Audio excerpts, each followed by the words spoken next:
तो चलिए आज हम शुरू करते हैं यूपीपीएससी 2020 प्री एग्ज़ाम के लिए। दोस्तों इसके बारे में वैसे तो सबको पता होगा, काफ़ी बड़ी परीक्षा होती है। आईएएस के बाद में इसी का ही नंबर आता है और कई सारे चरण होते हैं इसके। 3 चरण होते हैं, जैसे कि प्री होता है इसका, फिर मेंस होता है और फिर इंटरव्यू। ये मौखिक परीक्षा भी बोलते हैं इसको। ठीक है, तो आज हम बात करेंगे प्री के बारे में, क्योंकि इनके बारे में तो इसका बाद का पोर्शन नहीं है। तो प्री के बारे में बात करेंगे दोस्तों। प्री में जो है 2 तरह के सेट होते हैं। पहला आता है हमारा जीएस फर्स्ट और दूसरा होता है हमारा जीएस 2। आज से कुछ साल पहले ये एक ही पोर्शन होता था, एक ही पेपर होता था इसका, जिसमें इसका कुछ पोर्शन इसमें ही आ जाता था। तो लेकिन अब इसके अलग अलग पेपर होते हैं, लेकिन एक ही दिन में होते हैं, अलग अलग मीटिंग में होते हैं। तो हम बात करते हैं अब इसके बारे में। ये जो पोर्शन होता है, portion number first, set number first में जनरल स्टडी होती है।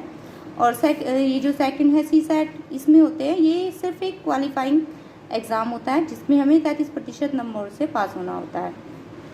इसके अंदर हमारा इंग्लिश, हिंदी, मैथ्स, ये सब चीज़ें आती हैं। लेकिन अगर इसकी बात की जाए तो ये मेरिट जो होता है वो इसके आधार पर दिया जाता है, यानी कि हमारा ये पोर्शन जो है ये इम्पोर्टेंट है, ना कि ये। इसमें सिर्फ ये क्वालिफाइंग करने के लिए है। वैसे तो ये आपको सबको पता होगा, जो लोग पीसीएस का एग्ज़ाम भरते हैं या करते हैं, लेकिन जो लोग नहीं हैं उनके लिए बताना ये ज़रूरी है। और इसमें जो नेगेटिव मार्किंग है वो हमारी 1/3 की है, यानी 33% नेगेटिव मार्किंग होगी। तो सोच समझ के हमें इसको क्वालिफाई करना होगा। ठीक है, चलिए अब बात करते हैं हम बुक्स और टॉपिक्स के बारे में। इसमें क्या क्या टॉपिक्स हैं हमारे और क्या क्या हमें इसके लिए बुक प्रीफर कर सकते हैं।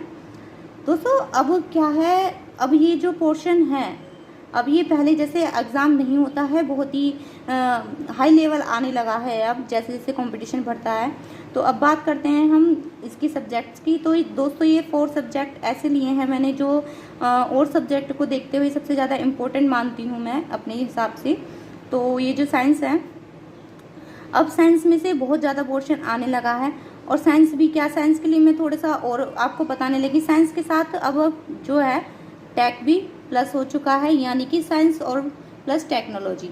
तो इसके आधार पर मैं आपको कुछ बताना चाहूँगी, जैसे कि ये मेरे खुद के बनाए हुए नोट्स वगैरह हैं जो मैं आपको दिखा रही हूँ। अब जैसे कि विज्ञान एवं प्रौद्योगिकी है, वैसे तो इसमें मेरे हिसाब से तो ये जो सब्जेक्ट हैं इन तरह के उससे ज़्यादा पूछा जा रहा है, इन पोर्शन से ज़्यादा क्वेश्चंस आ रहे हैं। देखा जाए तो अगर पिछले कुछ सालों के एग्ज़ाम्स देखे जाएँ तो 2016, 17, 18 में इनसे एग्ज़ाम में पूछा गया है। तो उसमें सबसे ज़्यादा इम्पोर्टेंट मैं इसको प्रीफर करती हूँ। और ये जो लेसन अंतरिक्ष प्रौद्योगिकी, इसमें से भी आए हैं। कंप्यूटर का भी देखिए आज के उसमें कितना वो बढ़ गया है।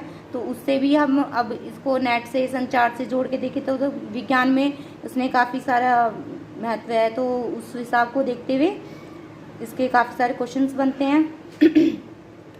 तो अगर इसमें देखे जाए तो इसे करने से पहले हमें कुछ बेसिक्स भी पढ़ना होगा, जिसके लिए जैसे कि फिजिक्स है। जैसे फिजिक्स में ये नॉर्मली है जो हमने 10th में 9th में पढ़े होंगे। और ये केमिस्ट्री है, केमिस्ट्री में ये कुछ है नॉर्मली। और ये बायोलॉजी में देख रहे होंगे आप, दिख रहा होगा आपको स्क्रीन पर। तो इन चीज़ों को करने से पहले हमें इन चीज़ों को पढ़ना होगा, इसका हमें बेसिक तैयार करना होगा, ताकि हमें इन चीज़ों को समझने में मदद मिले। तो इन चीज़ों का हम पोर्शन कहाँ से तैयार कर सकते हैं दोस्तों? इसके लिए हम 6 से लेकर 10th तक की एनसीईआरटी की बुक्स पढ़ सकते हैं। इनसे बहुत अच्छी बुक्स है और उसमें काफ़ी डिटेल्स में और काफ़ी इजी लैंग्वेज में समझाया गया है। तो अगर हमारे जब ये तीनों पोर्शन समझ में आ जाते हैं, फिजिक्स, केमिस्ट्री एंड बायोलॉजी, तो ये हमारे समझ में आ जाते हैं, तो हम ये इसमें मदद मिलेगी हमें। तो इसमें जब हमारी मदद होती है तो हम इसके पोर्शन को अच्छे से तैयार कर सकते हैं साइंस के लिए। ठीक है, तो चलो आगे बढ़ते हैं। और ये जो साइंस का ये वाला पोर्शन है, साइंस एंड टेक्नोलॉजी, ये हमारा करंट अफेयर से तैयार होता है। यानी कि जो आजकल हमारे डीआरडीओ है, इसरो हैं, या फिर उनके तहत जो कार्यक्रम शुरू किए जा रहे हैं, सैटेलाइट्स वगैरह या अंतरिक्ष से संबंधित कुछ भी चीज़ हैं, कंप्यूटर या इंटरनेट से संबंधित कुछ भी चीज़ हैं, तो ये करंट अफेयर से हमारे साइंस के क्वेश्चन बनते हैं ज़्यादा। लेकिन उन चीज़ों को समझने के लिए हमें इन चीज़ों को भी पढ़ना होगा। ठीक है, चलो आगे बढ़ते हैं अब। साइंस के बारे में हमारा इतना काफ़ी था। अब हम ज्योग्राफी की बात करें, और दोस्तों साइंस के बारे में ये भी कहना चाहूँगी कि इसके लिए आप एनसीईआरटी की बुक तो पढ़ें ही पढ़ें, लेकिन एक घटना चक्र की आती है, पूर्वालोकन के नाम से भी आती है, तो उसे भी आप पढ़ सकते हैं, काफ़ी अच्छी बुक है। और अब बात करते हैं ज्योग्राफी के बारे में। तो दोस्तों ज्योग्राफी के लिए मैं डी के खुल्लर की बुक को प्रीफर करूँगी। बहुत ही अच्छी बुक है, पढ़ के देखिए आप, बहुत ही अच्छी बुक है, काफ़ी अच्छा उसमें बताया गया है, डिटेल्स में भी है और काफ़ी अच्छे बताया गया है, तो उसके लिए मैं डी के खुल्लर को प्रीफर करूँगी। बहुत अच्छी बुक है, आप उसे पढ़िए। अब हम बात करते हैं पॉलिटी के लिए भी काफ़ी पोर्शन इसका वो आने लगा है, तो काफ़ी सारे क्वेश्चन आते हैं संविधान से रिलेटेड या फिर उसी से पॉलिटी से, राजनीति से रिलेटेड काफ़ी क्वेश्चन आते हैं।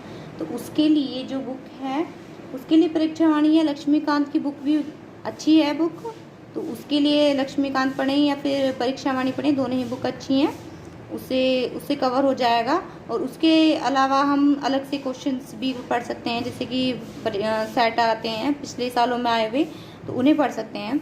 पर आप बुक पढ़िए, वो बहुत अच्छी बुक है। करंट अफेयर्स, बात करते हैं करंट अफेयर्स की।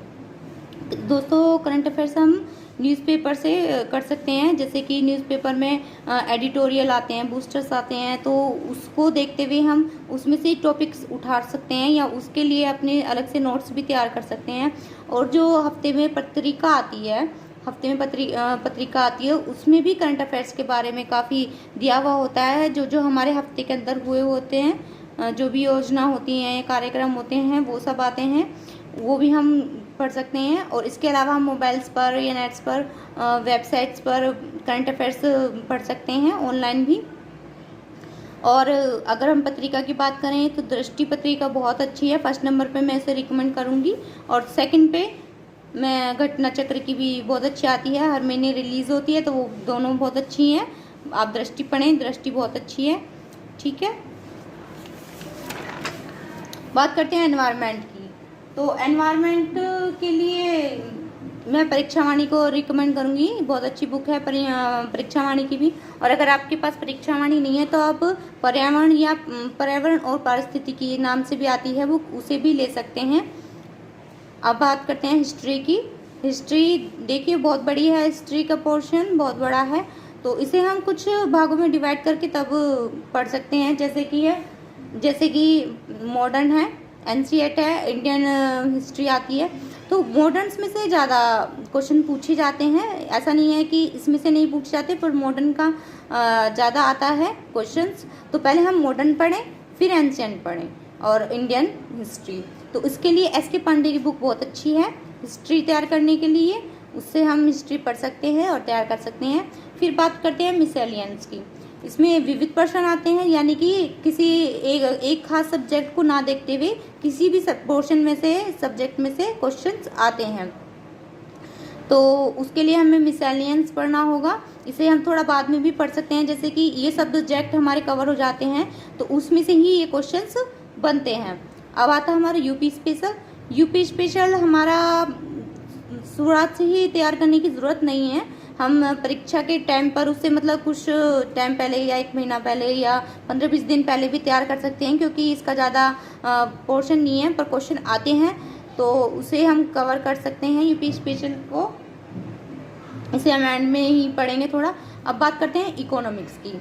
इकोनॉमिक्स के लिए वैसे इकोनॉमिक्स जो है परीक्षा वाणी बुक अच्छी है इसकी इकोनॉमिक्स की, लेकिन इसकी जो इकोनॉमिक्स का जो हमें पूरा करना है वो करंट अफेयर्स से ज़्यादा पूरा होता है, क्योंकि करंट अफेयर्स जितना हम पढ़ते हैं उसमें सारी योजनाएं, अर्थव्यवस्था या और दूसरों के देशों के बारे में, जैसे कि अर्थव्यवस्था किसी की कैसी है उसके बारे में सब कुछ आता रहता है। हम लोग करंट अफेयर्स पढ़ते हैं तो फिर उससे हमारी इकोनॉमिक्स भी अच्छी तैयार हो जाती है, और साथ के साथ हम इसके लिए बुक्स भी पढ़ सकते हैं, जैसे कि परीक्षा वाणी की बुक है उसे भी पढ़ सकते हैं, तो उससे हमारी इकोनॉमिक्स भी तैयार हो जाएगी।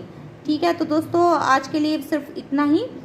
अगर आपको हमारी जानकारी अच्छी लगी हो जो भी मैंने दी है, दोस्तों मेहनत करिए। अगर आपको अच्छा लगा हो मेरे ये जो भी मैंने आपको बताया है, जो भी जानकारी दी है, तो प्लीज़ मेरे चैनल को सब्सक्राइब कीजिएगा, लाइक कीजिएगा और शेयर कीजिएगा। धन्यवाद।